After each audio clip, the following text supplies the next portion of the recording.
10h07 sur Direct Investisseur et on retrouve Marc Daguerre de Daguerre Trading. Rebonjour, vous étiez en direct avec nous tout à l'heure sur Direct Marché. Rebonjour Lucie. Alors, on va parler, Bonjour, Antoine. on a parlé du CAC 40. Le CAC 40 qui ce matin avait ouvert avec un gap baissier. Ce matin, on est où Antoine? Un petit rappel. Alors, sur le CAC. écoutez, ce matin, on corrige sur le CAC 40. On est en baisse de plus de 1%, 1,36% de baisse. Et on revient au contact des 5000 points, on est à 5021 points. À noter que le CAC 40 sous-performe l'ensemble des indices européens ce matin. Alors, le CAC 40, on a votre graphique également, Marc. Vous restez quand même haussier sur l'indice parisien. Alors oui, haussier, prudemment haussier, on est sur la zone clé, là, entre les 4980 et 5000, dont on parlait ce matin. Je rappelle également, même si on en a parlé ce matin, Lucie, qu'il y a eu, parce que quand Antoine disait que ça sous-performait, c'est vrai, mais il y a quelques dividendes quand même sur le CAC aujourd'hui, qui sont versés, qui peuvent contribuer à sa chute, puisqu'effectivement... le CAC est directement influencé par ces dividendes.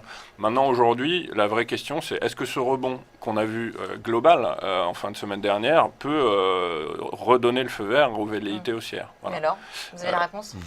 Pour l'instant, je ne l'ai pas, comme je vous l'ai dit. Tant qu'on est sous les 5130, 135 sur le CAC, je ne peux pas encore aller jusque-là, surtout qu'on sait, et on l'a vu notamment l'été dernier, qu'on est capable d'avoir de très fortes alternances entre des vagues de baisse et de hausse assez importantes.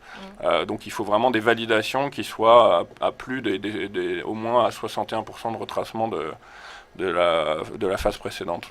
Donc aujourd'hui, on privilégie plutôt la prudence, on reste dans ce canal entre 4009 et 5000. Pour moi, pour les swing traders, etc., dans cette zone, je n'interviendrai pas. En revanche, sur un dépassement des 5130, je me repositionne à l'achat, et sur un enfoncement des 4980, je pense que la correction peut être amenée à tomber encore un peu plus bas. Oui.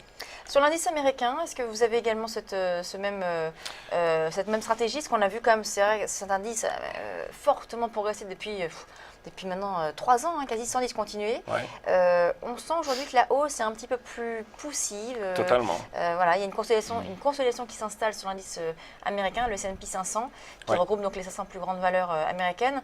Est-ce qu'on peut parler d'un début de retournement ou est-ce que c'est trop tôt encore? Alors, c'est forcément encore un peu trop tôt, mais effectivement, sur le graphique, on voit ce que je vous ai mis en bleu foncé, là, ce qu'on appelle un wedge, qui est un biseau.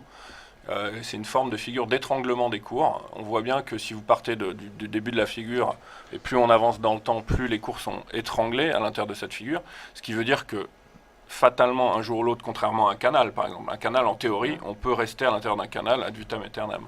Là, quoi qu'il arrive, dans ce type de figure, on est obligé d'en sortir un moment à la hausse ou à la baisse. Bon.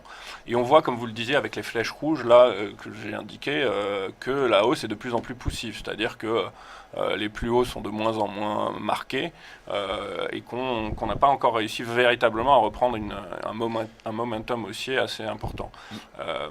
Alors ça rejoint deux choses. D'abord, ça rejoint ce qu'on disait un petit peu avec le décalage qu'il y avait entre l'Europe et les États-Unis, qui est toujours marqué d'un côté par le QE, le quantitative easing européen, et d'un autre par le spectre de la remontée des taux américains. Ce qui est intéressant aujourd'hui, et on va voir après avec les autres graphiques, c'est qu'on est dans un contexte en 2015 qui est le suivant. On a eu une forte baisse depuis l'été 2014 du pétrole et de l'euro-dollar, qui a favorisé finalement quelque part économiquement l'Europe, qui a fait que les indices européens, eux au contraire, se sont très bien comportés. On arrive à des moments où, par exemple, ce qui s'est passé là, la correction qu'on a eue récente sur les indices a correspondu à un rebond vif sur le pétrole et l'euro-dollar. Le pétrole est arrivé, pour l'instant, je parle du Brent, je vous ai préparé le graphique également, sur une résistance qui est une résistance qui est sur les $70 exactement sur le Brent, qui est une résistance assez forte, et notamment qui est d'autant plus forte qu'elle vient juste après ce qu'on appelle un rebond en 3 temps, qui pour nous est souvent significatif d'un retournement possible. Peut-être qu'on pourrait voir le graphique. Oui, si on voit le graphique comme ça sera un peu plus rare. Donc là, vous voyez les 70 que j'ai mis d'un gros trait rouge. Le pétrole a perdu la semaine dernière, c'était vendredi, je crois, plus de 3%. En tout cas entre 3 et 4% entre jeudi et vendredi. Et on a ce qu'on appelle une ABC, c'est-à-dire 3 temps à l'intérieur du rebond. Ça ne veut pas dire forcément que mon scénario privilégié, qui est toujours le scénario baissier, va se réaliser, mais ça veut dire que si on repasse assez nettement sous les 59,60, il y a des risques ou des chances, ça dépend si on a envie que ça baisse ou pas, que le pétrole reparte à la baisse. C'est votre scénario en tout cas. C'est-à-dire que ça correspondrait, cette baisse sur le pétrole, également sur l'euro-dollar qui a tapé les 1,14, à une reprise haussière sur les indices. Oui. C'est ce que je privilégie aujourd'hui. La séance de vendredi a été assez intéressante sur les indices américains, puisque on a assisté à un fort rebond, finalement, plus de 1% de progression, et finalement le S&P est plus qu'à quelques points de ses plus hauts historiques. On est exactement à 9 points des plus hauts historiques. Donc on voit tout de même qu'on a des indices qui tiennent vraiment très bien, on n'arrive pas à enfoncer le moindre support sur l'indice, donc peut-être qu'on pourrait assister justement à des nouveaux plus historiques, à une progression. C'est en effet tout à fait envisageable. Il y a de vrais supports qui tiennent bien.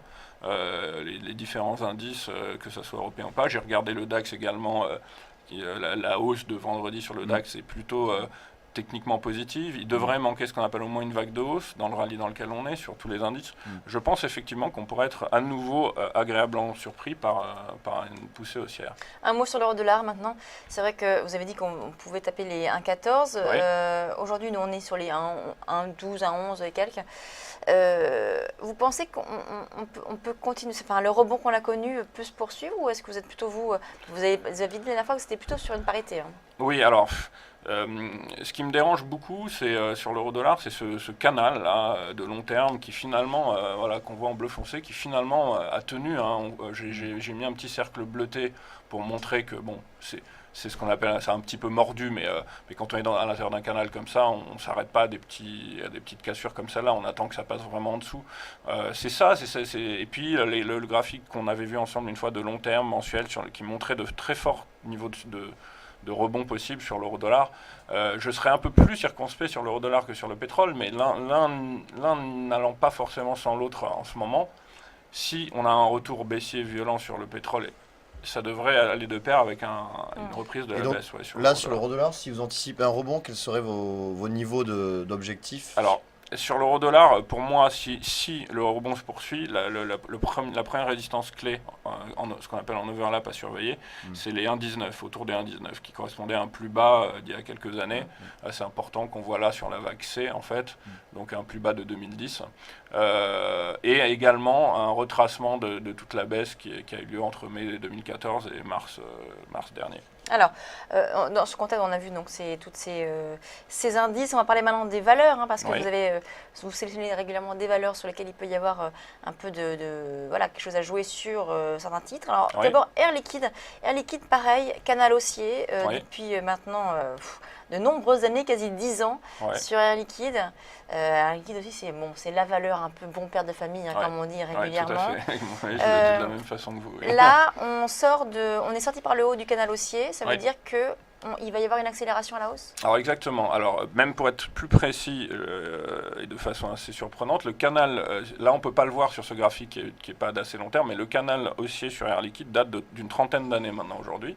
Daté plutôt d'une trentaine d'années, puisque comme vous le voyez dans le petit cercle bleuté que je vous ai mis là, on est effectivement sorti à la hausse de ce canal, et c'est un signal haussier assez important en termes graphiques. Voilà, exactement. Et non seulement on est sorti à la hausse, mais en plus on a même, tout a résisté. On est venu corriger un petit peu, mais on est resté au-dessus du canal, ce qu'on appelle un pullback. Donc je pense que c'est effectivement une valeur qui, en tout cas à court terme, devrait pouvoir aller toucher les 140 € sans trop de difficultés, et donc une vingtaine d'euros à prendre à la hausse, ce qui est absolument non négligeable, un peu moins de 20%. Oui. Bon, donc la poursuite d'Air Liquide à la hausse. Airbus également, on a un canal, on le fait depuis moins longtemps, mais quand même un petit canal aussi également, avec des phases de consolidation assez régulièrement. On vient à nouveau de casser par le haut une phase de consolidation. Est-ce que c'est pareil également, accélération et quelques points Alors ce que j'ai mis sur Airbus, c'est ce qu'on appelle ici les overlaps, c'est-à-dire que ces barres bleues que je vous ai mises, qui sont des bandes de polarité, ce sont des zones qui étaient des zones de résistance, qui par la suite, une fois qu'elles sont dépassées, viennent jouer le rôle de support. Et là, ce qui est intéressant dans le cercle bleuté, c'est qu'en fait, on est venu tester l'overlap à nouveau, et on est toujours à l'intérieur du canal. Donc on pourrait se diriger à nouveau vers la borne supérieure du canal. Je tiens quand même ici à mettre un tout petit bémol. Il ne faut pas oublier que Airbus est ce qu'on appelle une valeur dollar, c'est-à-dire qu'en fait une valeur qui est assez influencée par les cours de l'euro-dollar. Donc faire attention de suivre la variation de la parité pour les gens qui désirent se positionner sur ce titre. Ah oui, c'est sûr. C'est une valeur assez volatile, hein, puisque ce matin, la séance de vendredi, progression de 5%, et ce matin, on baisse de 4% sur Airbus. Donc, oui, donc un coup d'épée dans l'eau entre vendredi et aujourd'hui, mais la séance d'aujourd'hui est due à des données fondamentales, à mon avis, ponctuelles. Mais ça peut être aussi justement, si l'on en croit votre stratégie, ça peut être aussi un bon moment, un bon timing d'entrer sur repli. C'est pour ça que je l'avais sélectionné, oui, parce qu'effectivement, comme elle avait pris 5% vendredi et qu'on attendait des résultats pas terribles, je me suis dit ça va peut-être permettre de revenir sur des prix d'achat plus intéressants. Autre valeur ce matin, c'est Vivendi. Alors Vivendi, totalement autre configuration, pas du même scénario. Pourquoi est-ce que vous avez sélectionné cette valeur? Alors cette valeur, comme on va le voir sur le graphique, m'a interpellé pour la raison suivante. Il y avait une zone, un overlap, qui est devenu un overlap très important, qu'on voit bien en bleu là, qui était une zone de résistance très forte, qui avait effectivement contenu les pressions acheteuses à 2 reprises dans les années, je pense, entre 2007 et 2008. Et qui est venu à nouveau les contenir plus récemment, entre fin 2013 et mi-2014. Et là, on a fini par s'affranchir très nettement de cette zone. On est repassé au-dessus des 19,30, ce qui, chez nous, graphiquement, offre un potentiel de hausse intéressant, puisqu'on va chercher quoi après? On va chercher une projection de la phase de hausse qui précédait, c'est-à-dire celle qui avait commencé en août 2002, qu'on va reprojeter sur le point bas, là, que je vous ai mis en bas de l'oblique de support, et on va chercher les ratios de retracement, que je vous ai indiqué également, de toute la baisse qui avait eu lieu là-bas. Donc, qui nous donne des objectifs, un premier objectif à 31,8. Donc là encore, un fort potentiel de hausse sur ce titre-là. Évidemment, si la tendance haussière se maintenait sur les... C'est vrai que Vivendi vient de haut, hein, puisqu'on a fait dans les années 2000 des sommets aux alentours des 75, 80 euros. Oui. Donc un potentiel important peut-être sur Vivendi. On peut revenir au niveau de 2000, parce que c'est vrai que les années 2000, tout de suite, ça a fait un peu peur. Parce que dans la tête on voit que sur la majorité des actions, on a des plus hauts historiques qui ont été faits de toute façon. Après, c'est surtout les valeurs... liées aux nouvelles technologies médias qui ont vraiment fortement chuté. Oui, tout à fait. Mais bon, c'est sûr que revenir à 70 euros, ce ne sera pas pour tout de suite. Les fondamentaux ne sont plus les mêmes. On pourrait donc revenir à ces niveaux de valorisation qu'on a connus il y a une dizaine d'années. À plus long terme, si de toute façon les marchés finissent par surprendre un peu tout le monde et finir par... valider véritablement la reprise de fonds haussière, oui, ça sera des valeurs qui seront intéressantes à jouer parce que, comme l'a dit Antoine, elles ont pris un peu de retard sur d'autres qui sont déjà sur des plus hauts historiques. Là, Vivendi est une entreprise de surcroît qui dispose d'un cash assez important. On entend très souvent, pour ceux qui suivent l'actualité, des questions de type qu'est-ce qu'ils vont faire de ce cash à disposition, de quelle manière ils vont essayer de le mettre en place. D'ailleurs, il y a eu cette discussion, puisque je pense que c'est eux qui ont fini par acquérir Dailymotion, alors qu'on attendait que Orange s'en empare. Voilà. Ouais. Bah oui, il y a une restructuration du groupe avec les ventes de SFR, également Maroc Télécom, et donc stratégie d'ailleurs, et l'arrivée de Bolloré a influé un nouvel élan ensemble pour le titre. Absolument. Alors donc, on a bien noté Airbus, Air Liquide et Vivendi, donc les valeurs de Marc Daguerre ce matin. Alors, on revient quand même juste sur la séance de vendredi. C'est vrai qu'on a eu une semaine, la semaine d'avant, c'était une forte correction, un petit peu retour de bâton après plusieurs mois d'euphorie sur les marchés parisiens et européens. Là, on revient un petit peu sur ce qu'on a connu, c'est la hausse. C'est-à-dire que c'était vraiment une petite correction, une respiration de marché, une prise de bénéfices. On dit souvent sell in May, go away. On a quand même beaucoup d'incertitudes encore qui sont là depuis longtemps, mais qui peuvent inquiéter un petit peu les investisseurs. Vous pensez quand même qu'on va poursuivre la hausse sur les marchés européens, alors, notamment français? c'est toujours délicat, hein. Il faut un peu parfois se mouiller. On est vraiment encore à nouveau dans ce qu'on appelle entre deux eaux, dans une zone un peu... Mais s'il faut trancher et s'il faut essayer de se mouiller, moi je pense effectivement qu'on est encore capable de monter. Et pour venir sur l'adage dont vous parlez, qui est effectivement très connu en termes boursiers, de dire sell in May and go away, c'est vrai. Maintenant, il faut aussi savoir que les mois de janvier, par exemple, sont connus en termes en tout cas sur les indices actions, pour être des mois assez négatifs en général. Donc pourquoi je vous dis ça? Parce que le CAC est venu et les marchés européens sont venus à l'encontre de cette vérité entre guillemets de marché. Donc pourquoi pas à nouveau venir surprendre les gens pendant ce mois de mai? C'est pas impossible. Mais là, on voit tout de même. Alors, ce qui est sûr, c'est qu'on a vu un accroissement de la volatilité ces dernières séances, Ouais. ce qui témoigne de la nervosité un peu des opérateurs. On a eu des séances tout de même sur le CAC à moins 2,5. On a fait plus 2,5 vendredi. Et ce matin, on est déjà tout de même, après 1h30 de cotation, à moins 1,5%. Donc, peut-être que justement la correction et la consolidation n'est peut-être pas terminée, puisque là, on va venir retester les 5000. Voilà, donc bon, Alors, ça va surveiller. cette nervosité montre quoi? Elle montre que tous les investisseurs ont ce qu'on appelle le doigt sur la gâchette. Ils craignent le grain de sable qui va venir vraiment dérégler la machine, mais tant que ce grain de sable n'est pas avéré, ça peut être la Grèce, ça peut Sachant, être... oui, voilà, justement, j'allais vous poser la question, puisqu'on a l'Eurogroupe voilà. aujourd'hui. Voilà, on parle de plus en plus de... La Grèce, ça n'a pas l'air de vraiment s'arranger, donc ça pourrait peut-être justement être le grain de sable. Voilà, il pourrait être... Donc c'est pour ça que je dis, restons quand même prudents, donc avec des balises aujourd'hui, en tout cas sur le CAC, 4980 en bas, et moi, tant qu'on ne dépasse pas les 5130, 5135, effectivement, je préfère rester encore prudent. Merci beaucoup Marc Daguerre de Merci à vous. Daguerre Trading. On vous retrouve l'année prochaine Avec plaisir. pour de nouvelles aventures. Voilà. On marque une pause et on se retrouve dans quelques instants.